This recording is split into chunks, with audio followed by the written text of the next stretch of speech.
તો ભાઈ મોલમાં ઉપર જો આપણે પકડી લિફ્ટ કેમ કે આપણે પહોંચવાનું હતું સુપર ક્વિક. તો ભાઈ પેલેડિયમ મોલના પાર્કિંગમાં જગ્યા ના મળે તો ગભરાવાનું નથી, કેમ કે ભાઈ સામે જ છે બ્રિજ અને બ્રિજ નીચે ભાઈ સરકારી પાર્કિંગ છે જ્યાં 4 વ્હીલ 2 વ્હીલ બધું પાર્ક કરેલું હોઈ શકે છે અને અહીંયાથી ભાઈ રોડ ક્રોસ કરી તમે સામેની બાજુ પેલેડિયમ જઈ શકો છો, જેમ કે અમે પણ નીકળી પડે અને ટોઈંગ વાળા ઉપાડી જાય તો ભાઈ તમારા ભાઈની જવાબદારી રહેશે નહીં.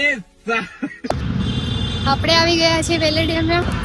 ભાઈ તડકો છે જોરદાર અને ભાઈ આપણે બંને જણા અમે પહોંચી ગયા છીએ પેલેડિયમમાં. ભાઈ યાર પેલેડિયમ અંદર જઈશું અને મૂવી જોવા બેસી જઈશું. આ છે ભાઈ પેલેડિયમના બહારનો વ્યૂ. તો ભાઈ અહીંથી તમને મળશે એન્ટ્રી ને આ છે ભાઈ કંઈક એન્ટ્રન્સનો વ્યૂ ને ભાઈ આ જે ઉપરનો વ્યૂ જોઈ શકો છો, ખતરનાક લાગી રહ્યો છે ભાઈ પેલેડિયમ મોલ. તો ભાઈ આપણે જવાનું હતું ટોપ ફ્લોરે, તો ભાઈ આપણે પકડી લીધી લિફ્ટ અને મોકાનો ફાયદો ઉઠાઈને ભાઈ આપણે ખેંચી લીધા ભાઈ 2-4 ફોટા, કેમ કે ભાઈ તમારા ભાઈને કોઈ કઈ કહી જાય એવી કોઈની હિંમત નથી.